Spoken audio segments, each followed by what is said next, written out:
হযরত ওমর রাদিয়াল্লাহু তাআলা আনহু ইসলামের দ্বিতীয় খলিফা ছিলেন এবং প্রধান সাহাবীদের অন্যতম। তিনি দুনিয়া থেকে জান্নাতের সুসংবাদ পেয়েছিলেন। একবার রাসূলুল্লাহ সাল্লাল্লাহু আলাইহি সাল্লাম দোয়া করলেন যে, হে আল্লাহ, আবু জাহাল কিংবা ওমর বিন খাত্তাবের মধ্য থেকে আপনি যাকে পছন্দ করেন তার মাধ্যমে ইসলামের শক্তি বৃদ্ধি করুন। এই দুইজনের মধ্যে ওমর রাদিয়াল্লাহু তাআলা আনহু ছিলেন আল্লাহ তাআলার নিকট অধিক পছন্দনীয়। কুরাইশরা মুহাম্মদ সাল্লাল্লাহু আলাইহি সাল্লামকে নিয়ে আলোচনায় বসলো। যেহেতু আবু তালিব নবীজিকে ইসলাম প্রচারে বাধা দিচ্ছিল না, তাই তারা তাকে হত্যা করার ইচ্ছা করলো। কুরাইশরা তখন বলল, কে মুহাম্মদকে হত্যা করতে পারবে? ওমর বললেন, আমি পারবো। তারা তখন খুশি হয়ে ওমরকে উৎসাহ দিল। সেই দিন দুপুর বেলায় তরবারি নিয়ে রাসূলুল্লাহ সাল্লাল্লাহু আলাইহি সাল্লাম ও তার সাহাবীদের খোঁজে ওমর বের হলেন। তখন নবীজির নিরাপত্তা দিতে আবু বকর রাদিয়াল্লাহু তাআলা আনহু, হামজা ও আলী রাদিয়াল্লাহু তাআলা আনহু সর্বদা রাসূলের সাথেই থাকতেন। তারা অন্যদের সাথে আবিসিনিয়া হিজরত করেননি। ওমর রাদিয়াল্লাহু তাআলা আনহু যখন জানতে পারলেন যে তারা সাফা পাহাড়ের পাশে দারুল আরকামে অবস্থান করছেন, ওমর তখন সেখানে যাওয়ার জন্য হনহনিয়ে চলতে লাগলেন। প্রতিমধ্যে তার সাথে নুআইম ইবনে আব্দুল্লাহর সাথে দেখা হলো। সে ওমরকে তরবারি হাতে নিয়ে যেতে দেখে বলল, ওমর, কোথায় যাচ্ছ? ওমর বললেন, আমি মুহাম্মদকে খুঁজছি। সে কুরাইশদেরকে বিভক্ত করে ফেলেছে। সে আমাদের দেবদেবীকে তাচ্ছিল্য করে। আমি তাকে হত্যা করব। নুআইম বিন আব্দুল্লাহ তখন বললেন, ওমর, তুমি তো ভুল পথে যাচ্ছ। আল্লাহর কসম, তুমি বোকা হয়ে গেছো, নিজেকে বিপদে ফেলছো। তোমার ভুলের কারণে বনু আদি ধ্বংস হয়ে যাবে। তুমি কি মনে করো যে মুহাম্মদকে হত্যা করার পর বনু আব্দে মানাফ তোমাকে ছেড়ে দিবে? ওমর তখন বলল, আমার মনে হয় তুমিও ধর্মত্যাগ করেছো। যদি আমি তোমার ধর্মত্যাগ করার ব্যাপারে জানতে পারি তাহলে প্রথমে তোমাকে হত্যা করব। নুআইম বিন আব্দুল্লাহ রাদিয়াল্লাহু তাআলা আনহু বুঝতে পারলেন যে ওমরকে এভাবে থামানো যাবে না। তাই তিনি বললেন, তোমার বোন এবং তোমার ভগ্নিপতি মুসলমান হয়ে গেছে, আর তোমার দেবদেবীর উপাসনা ছেড়ে আল্লাহর উপাসনা শুরু করেছে। তুমি তো ভুল পথে আছো। নুআইম বিন আব্দুল্লাহ রাদিয়াল্লাহু তাআলা আনহু এই কথা শোনার পর ওমর রাদিয়াল্লাহু তাআলা আনহু তার বোনের বাড়িতে গিয়ে হাজির হলেন।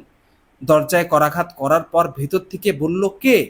ওমর রাদিয়াল্লাহু তাআলা আনহু বললেন, আমি খাত্তাবের পুত্র, দরজা খোলো। তার বোন এবং ভগ্নিপতি একটি কাগজে কোরআন পড়ছিলেন। তারা তখন বুঝতে পারেন যে ওমর এসেছে। তখন তারা উক্ত কাগজটি লুকিয়ে রাখলেন। ওমর রাদিয়াল্লাহু তাআলা আনহু ঘরে প্রবেশের পরই বললেন, তোমরা কি পড়ছিলে? আমি বাড়িতে প্রবেশের সময় শুনতে পেয়েছি। তখন তারা বললেন, আমরা তো নিজেদের মধ্যে কথা বলছিলাম। ওমর তখন উত্তেজিত হয়ে বললেন, সম্ভবত তোমরা ধর্ম পরিবর্তন করেছো। তখন ওমরের ভগ্নিপতি বললেন, হে ওমর, যদি আপনার ধর্ম ব্যতীত অন্য ধর্মের সত্য লুকিয়ে থাকতে পারে তাহলে কি হবে? ওমর তখন তার ভগ্নিপতি সাঈদের উপর আক্রমণ করেন। ওমর ছিলেন প্রচণ্ড শক্তিশালী। তিনি সাঈদকে ধরাশায়ী করে ফেললেন। ওমরের বোন স্বামীর এই অবস্থা দেখে স্বামীকে বাঁচানোর জন্য এগিয়ে আসলেন, কিন্তু ওমর রাদিয়াল্লাহু তাআলা আনহু তাকে ধাক্কা দিয়ে দূরে সরিয়ে দিলেন। আঘাত লেগে ফাতেমা বিন খাত্তাবের মুখ থেকে রক্ত বের হচ্ছিল।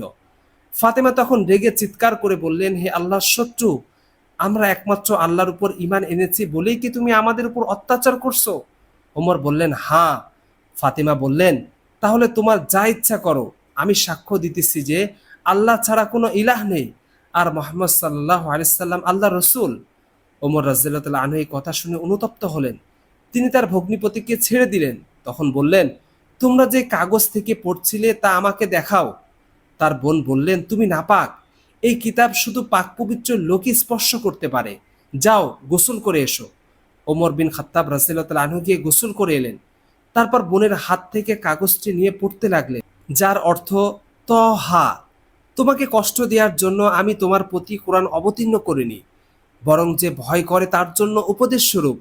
যিনি জমিন ও সুউচ্চ আসমান সমূহ সৃষ্টি করেছেন তার নিকট থেকে অবতীর্ণ, পরম করুণাময় আরশের সমুন্নত আছেন। যা আছে আসমান সমূহ, জমিন এবং এ দুইয়ের মধ্যবর্তী স্থানে, এবং যা আছে মাটির নিচে সবই তার। আর যদি তুমি উচ্চস্বরে কথা বলো তবে তিনি গোপন এবং অতি গোপন বিষয়ও জানেন। আল্লাহ, তিনি ছাড়া কোনো সত্য ইলাহ নেই। সুন্দর নামসমূহ তারই। উপরোক্ত আয়াত তিলাওয়াত করার পর ওমর রাদিয়াল্লাহু তাআলা আনহু বললেন, এই জিনিস থেকে কি কুরাইশরা পালিয়ে বেড়াচ্ছে? এরপর তিনি আরো তিলাওয়াত করলেন, নিশ্চয়ই আমি আল্লাহ, আমি ছাড়া কোনো সত্য ইলাহ নেই। সুতরাং আমার ইবাদত করো এবং আমার শরণার্থে সালাত কায়েম করো। নিশ্চয়ই কিয়ামত আসবে। আমি তা গোপন রাখতে চাই যাতে প্রত্যেকে স্বীয় চেষ্টা সাধনা অনুযায়ী প্রতিদান দেয়া যায়। অতএব যে ব্যক্তি তার প্রতি ঈমান রাখে না এবং স্বীয় প্রবৃত্তির অনুসরণ করে, সে যেন কিছুতেই ঈমান আনয়নে তোমাকে বাধা দিতে না পারে, অন্যথায় তুমি ধ্বংস হয়ে যাবে। ওমর রাদিয়াল্লাহু তাআলা আনহু এই আয়াত পড়ার পর মুহাম্মদ সাল্লাল্লাহু আলাইহি সাল্লামের নিকট যেতে আগ্রহ প্রকাশ করলেন। ওমর রাদিয়াল্লাহু তাআলা আনহু তখন নবীজির নিকট দারুল আরকামে উপস্থিত হলেন। তার হাতে তখনও তলোয়ার ছিল। ওমর রাদিয়াল্লাহু তাআলা আনহু দরজায় করাঘাত করার পর সাহাবারা দরজা খুলতে ইতস্তত বোধ করছিল। তখন হামজা রাদিয়াল্লাহু তাআলা আনহু বললেন, তোমাদের কি হয়েছে? তাকে আসতে দাও। যদি ভালো উদ্দেশ্য থাকে তাহলে তো ভালোই, অন্যথায় তার তরবারি দিয়ে তাকেই হত্যা করা হবে। রাসূলুল্লাহ সাল্লাল্লাহু আলাইহি সাল্লাম তখন ওমরকে দেখে জিজ্ঞেস করলেন, হে খাত্তাবের পুত্র, কোন জিনিস তোমাকে এখানে টেনে আনলো? ওমর রাদিয়াল্লাহু তাআলা আনহু বললেন, হে আল্লাহর রাসূল, আমি আপনার প্রতি ঈমান এনেছি, আর আপনি যা এনেছেন তার প্রতিও ঈমান এনেছি। রাসূলুল্লাহ সাল্লাল্লাহু আলাইহি সাল্লাম তখন খুশিতে আল্লাহু আকবার বলে তাকবীর দিলেন। সাহাবারা অত্যন্ত খুশি হলেন। রাসূলুল্লাহ সাল্লাল্লাহু আলাইহি সাল্লামের দোয়া ওমর রাদিয়াল্লাহু তাআলা আনহুর উপর কবুল হলো।